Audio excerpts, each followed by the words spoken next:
welcome back to Journey into Stories. Today we're doing a Journey Reads, and we're going to be reading Real Haunted Cemeteries and Graveyards by Zachary Knowles. And the reason I chose this book is the very last chapter talks about Stull Cemetery. Location, Stull, Douglas County, Kansas. And we drove a while to get here, got the Supernatural t-shirt on. If you know, you know, this is a significant place in the Supernatural series, and it's private property, so we're going to stay on the outside of the gate, but I thought I would read a little bit of I will read the chapter of Stull Cemetery here and video some, and then we'll go to some other cemeteries that are in our family. But let's read Stull Cemetery. I'll read some of it out loud to let you know why this place is so haunted. I think it's referred to the gateway to hell, so it doesn't get more haunted than that. So.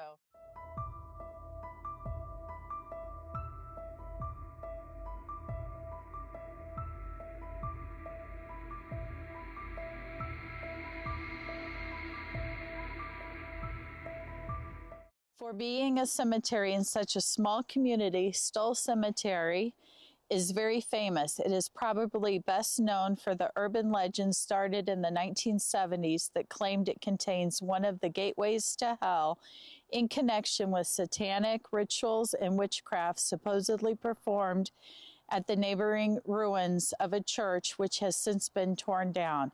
These urban legends have been disproved by careful research and study. However, there are hauntings that occur there that are far more real than legend. Late one night, a young pair of college students were wandering around in the cemetery when a powerful wind suddenly began to blow against them, almost toppling them to the ground. The strength of these ghostly winds was sufficient that they made a wild run for the car, only to discover not only was it located on the other side of the highway, but it was also facing the opposite direction. Nevertheless, they did not return. Another man encountered something similar, only inside the ruins of the old church. He was looking around at the ruins, possibly looking for some of the evidence of satanic worship rumored to occur, when a strong wind not only blew him off his feet, but also pinned him to the ground. There he remained, unable to move until the mysterious wind died down. It talks about flames at the four corners.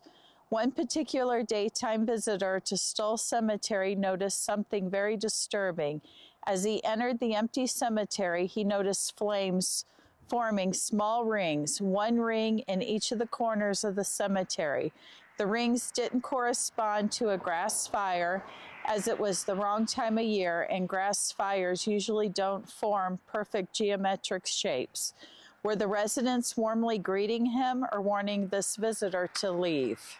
Where the rain refuses to fall. On the cemetery grounds, there used to sit a simple little stone church built in 1867 and was associated with the town's original Dutch settlers. The church had been in ruins since the early 20th century, including missing its roof since 1920, when multiple witnesses came to the same conclusion. No matter how heavy a downpour of rain might take place, rain never fell within the church. This tiny, raggedy remnant of a church would remain dry even in the most aggressive of rainstorms. The remnants of the church were finally torn down in 2002 as residents grew weary of amateur ghost hunters and tourists spreading claims about their church and tying it to occult activities. However, some people claim this act seemed to anger the spirits in the cemetery and intensified the activity within the Stull Cemetery. Active paranormal site. Students from the local college often visit Stull Cemetery only to come back reporting they have been touched by something neither they nor their companions could see. Many other visitors have been suddenly struck with lightheadedness or outright vertigo that would not leave until they left the cemetery grounds. Some people have felt someone grab an arm, but no one anywhere near. Still others have had vivid memories thrust themselves into their minds, memories that are not their own, while some have experienced memory loss or lost time. One group of young people was there at night after the remains of the church had been torn down and carried away. They were taking pictures with a flashlight near the site of the church. Later that day, they were studying the pictures when they saw someone reaching out for one of the young men in the group. That someone in the picture had not been standing there when they were, there's a B, standing there when they were and was not a part of their group. Not to mention, there was no one else in the tiny cemetery when they were there that night.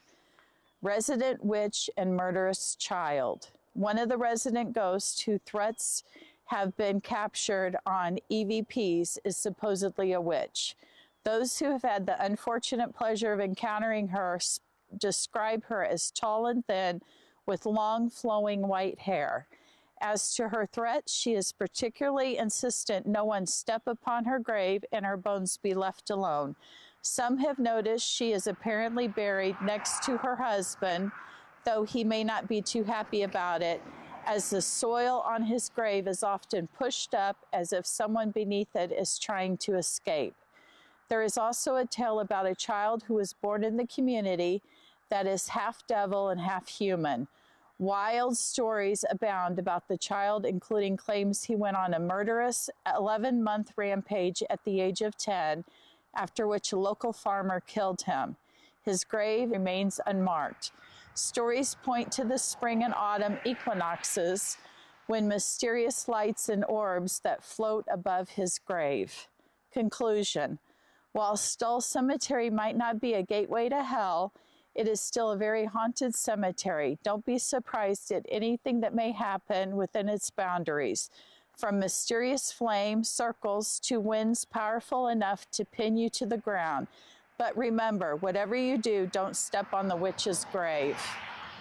So I always have wanted to come here.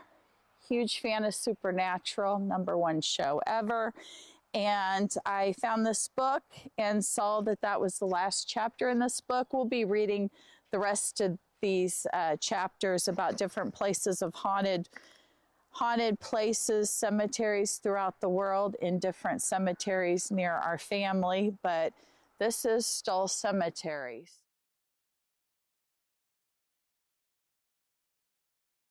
And now we have some relatives that are in this cemetery, and I'm going to finish reading the rest of the book. It's only got 116 pages, so I'll be able to get it done here. And I'm going to go say hello to some of my loved ones that are buried here. Some have been buried here for a century almost, so I like to come pay my respects when I'm in the town, and I'm sure I'm going to enjoy this.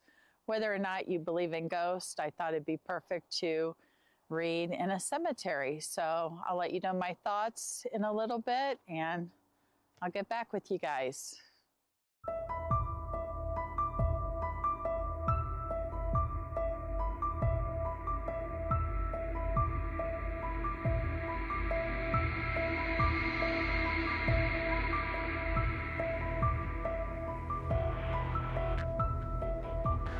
Hi guys, I'm about halfway through. A couple of the stories I've liked the most. I hear screaming right now.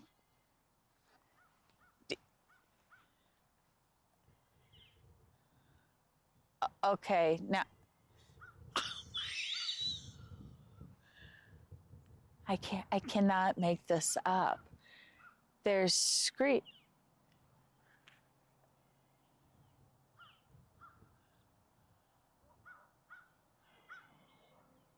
What is that? I don't know if you could hear that noise. I don't know if somebody's screaming, but you can't understand what they're screaming or if it's an animal. I kid you not, this is giving me Jaws flashbacks. Kind of scary, but I'm with some loved ones here. Okay, so I'm about halfway through, but one of the stories I liked was about Bachelor's Grove Cemetery in Illinois, and many people have talked about seeing a woman in white, and she is wandering the cemetery, often seen holding a small child. That's kind of creepy. A child, a ghost-like child and mother, that's very creepy. But then this is another favorite one of mine, Sacramento City Cemetery in Sacramento, California. A ghost hunter was at a cemetery at night and wanted to record what he could. He didn't hear anything when he listened to it. Later the next day, he decided to have another listen, and one female voice was saying, "No pictures. I said no pictures," while a male voice could be heard shouting, "Get out, get out, get out." So that's creepy. This is a really good book. It's anywhere from Virginia. I think there was one in Scotland, Illinois. You had Stull Cemetery in Kansas. So this is really good. Ooh, I see Salem. So I'm going to keep reading, but so far I'm really enjoying this book and the extra noises that are in the background. So.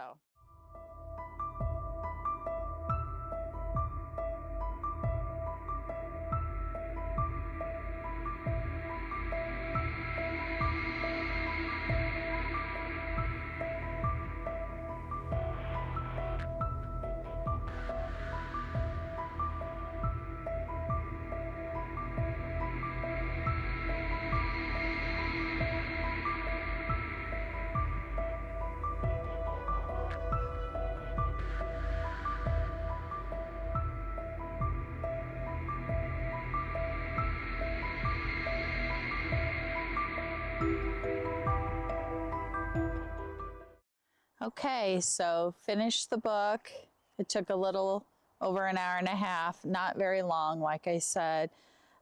It's just a collection of different cemeteries. It tells you the cemetery's name and location and just ghost stories about each cemetery. It ranges from ghostly children to mist around trees to some dogs and cats people have seen, to voices being heard.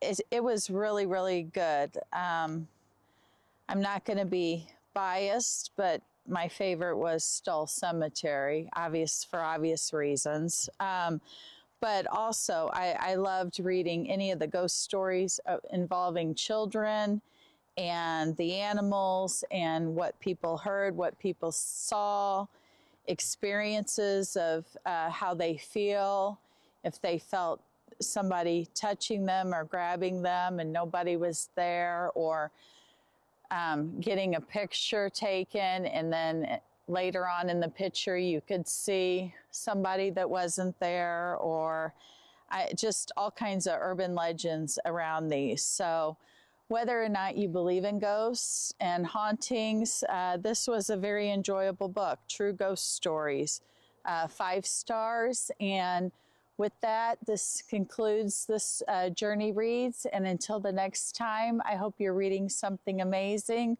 maybe spooky for the month of October.